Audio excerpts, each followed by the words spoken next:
Well, hello there, OBAR members. We've got a special treat for you today. It's the Willo and Donna show. That's our right. podcast here. I'm Willo Kelly, your CEO, and I'm with Donna Creef, Government Affairs Director, and our very special guest, Senator Bobby Hanig. That's so right. glad to have you today, Bobby. Great to be here. Thanks for coming by. No, thanks for the time. I appreciate it. This is our second podcast that we're doing, so okay. we figured we had All you in right. the building for a meeting. We'd get you up here and get you on Running on on a short, podcast. running on short supply of No, victims right. already. No. We've covered a lot of topics this afternoon. A lot of it, Yeah. of course, dealing with insurance, property insurance, what's happening there. But Donna, I know there's some things realtor industry related that Right, you would like right. to talk about. Yeah, so I try to keep up with what you guys are doing up there in I Raleigh. appreciate that. Yeah, and so one of the bills that's important to NCR is the, I'm gonna call it the trespass bill, Senate Right. Bill 71. I know there's a companion bill in the House Right. where you guys are working to keep people from, who are squatting, if you will, in a house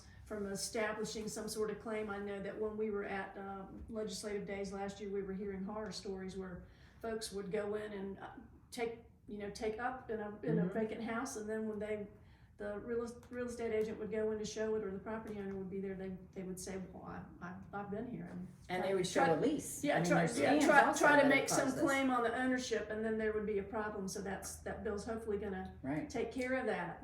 That's correct, and it's a long overdue. It's been an issue for many years, and primarily it's sheriffs refusing to uphold the law, and unfortunately sometimes you have to put in legislation to force someone to uphold a simple law. Right. It's trespassing, plain and simple. Right. When Right. someone does that, it's trespassing. They need to be removed to the point where they don't even have to present a lease. They just have to say they have one. Is remarkable to me. I can't even Right. fathom that. And then it's incumbent upon the homeowner to hire an attorney to get the people evicted from the house. In the meantime, they get to stay there as long as they need to stay there. They establish Yeah, tenants, right? yeah. And there was one instance that they told us about at NCR where they actually assaulted the property owner or the realtor that had been in there. So anyway, so that's one that we're following. Yeah. I know. Serving evictions can be tricky. Yeah. It can. It can be tricky. And But it in this does case- have- Dangerous, yeah. Yeah, and it does have huge bipartisan support. I feel like it's a bill that will move. It just and makes sense. We'll get That's across the right. finish line. Right. Right. One of the other ones that I know that you're responsible for is the protection for Jockey's Ridge. That's been getting a lot of Correct. press here locally, and rightfully so. We all want to see Jockey Ridge extended those protections that were taken away Correct. from the Coastal Resources Commission. So you think that's going to get traction too? It will absolutely get traction, and when all that transpired, of course I was concerned about it, and we had a good path forward last year. It got caught up in the budget bill, unfortunately on the House side. So again, bipartisan support across the board. I don't think we'll have any issues with getting that through. I'd like to see it move early so it doesn't get caught up in the budget process. Just for people's information, this is politics 101. So it passed the Senate unanimously. It went over to the House and kind of just lingered there for about a month and a half. Finally, I was understood that it was moving through the House onto the House floor. They voted to not concur with the bill because they wanted to add a very large budget appropriation to the bill. Yeah. And I in good conscience could not do that. So I just had to let the bill go. Okay. I don't think we'll run into that issue this year. Leadership on both sides is very well aware of the situation. They know where the lawsuit is. They're updated every single time. And they do get a nice little reminder email from me every week. We have to get this moving. This is important, not just to Dare County, it's important statewide. I get letters across the state. I get letters from out of state. This is a big deal. Well, it's synonymous with North Carolina. Yeah, and truly people are truly concerned about it. So Was this spurred on by, there were rumors a few years ago about a possible development or a hotel being put on Jockey's Ridge? It was the Rules Review Commission come in there and gutted the Coastal Resources Commission rules and took away the AEC that applied to Jockey's Ridge, Right. and so this is reestablishing it as legislature. So it's Correct. not Yeah. in the Coastal Resources Commission Right. rules. It's an actual correct. state So law. it basically takes it out of the Coastal Resources Authority and puts it in a state statute. So this issue can never happen again. Right. Okay, That's the idea. Yeah. that's a good thing. Yes. So we talked some about insurance. We did. Which we always talk about We insurance. did. That's right, You know, we when you did. come talk to us, you're I talking dream to us about about insurance. insurance, Yep. yeah. Yep. Sad life, but you know, it Yeah. is what it is. Yeah, So Gina Hardy, who is the general manager of NCIUA, NCJUA, the Beach Plan Fair Plan for North Carolina, notified me last week, and we've been following this, and we knew it was in the background, that on the national level, federal level, in looking at mitigation payments, mitigation grants in the state of North Carolina through the NCIUA, we have the Strengthen Your Roof program, which is only applicable to homeowners or eligible homeowners in the Barrier Island portion of North Carolina. And then it's interesting that it's called the Strengthen Your Coastal Roof program. The coastal roof program is actually inland. But regardless of the program, these grant payments have been taxed. And under North Carolina income tax.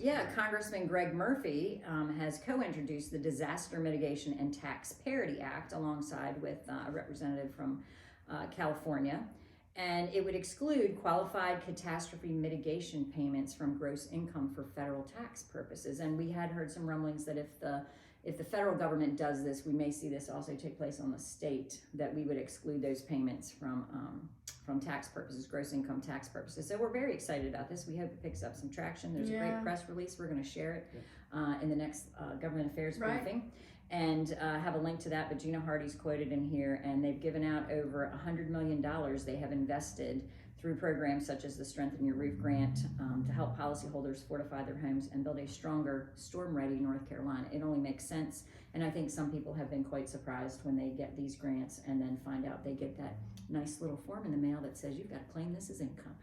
Right now the grants are $10,000 each for the Barrier Islands, and they are $6,000 each. They have been for inland, the coastal program. And Bobby, I'd like to thank you and other members of the North Carolina legislature for matching the funds that the NCIUA has put up for the inland roof grant program. We hope to see that continue and possibly, support that with additional funding. Yeah, I agree, and it's we've shown that the program works, so I think we will continue to fund that. I think, as we discussed earlier, we need to raise that a little bit, and as we discussed last year, with the taxation of it is truly remarkable to me. We're trying to help folks out, and then they're going to get a tax bill. Yeah, it's counterproductive. It is very counterproductive, and I believe some people that qualified for it aren't going to be able to afford to pay that tax. Correct. That's the whole idea of the program. Yeah, it's not incentivizing. It's and we like we discussed last year, I knew that the federal government was going to move that direction, so now that'll allow us a lot more ability to move that direction as well. That's awesome. And we did find out, and it was clarified, that the funding from the state to the grant program, that's the Coastal Inland Program, only the funds, only state funding was only used for those inland grants, not for any of the grants that were distributed to the Barrier Island homeowners. Those, the state matching grant, that was only used for the coastal and inland area. So we're hoping to see that expand. And for those not aware, Strengthen Your Roof, it seals the seams on the roof when you put the wood down. You know, your shingles blow off, that's one thing, but then your roof's still there, but the water gets in from the top down, and that causes tremendous damage, which could keep you out of your home for a year and a half or more, just repairing that damage. The damage is lessened and your recovery time is lessened. And it costs a little more for a fortified roof, and that's where NCIUA has had scientific studies done, especially on the Barrier Island portion, that they certainly will reap the benefit in the investment. The chamber is doing a virtual program, I think on March the 18th, about the fortified roof program. Okay. I just got a note about that. Very nice. Because I was going to talk about it in our government affairs meeting. I know, in talking to Gina, she's a bulldog when it comes to something she believes in, and she truly believes in this. She'd like to see every home in Eastern North Carolina have a fortified roof, and it helps everyone after a disaster, a catastrophe, in that we get back in our homes sooner. Our communities are storm ready and stronger because of it. So we appreciate all the support possible. Absolutely, and I think any form of mitigation from the roof, to the floor. Anything we can do ahead of time to mitigate, that's the number one word in disaster relief is mitigation. So we're very fortunate to have this program in North Carolina, and I look at some other states, and this is a model for catastrophic risk management and coverage. I mean, it's a model, I think, for the NFIP A model of too. success, Yeah, yeah. a great model of success. Correct.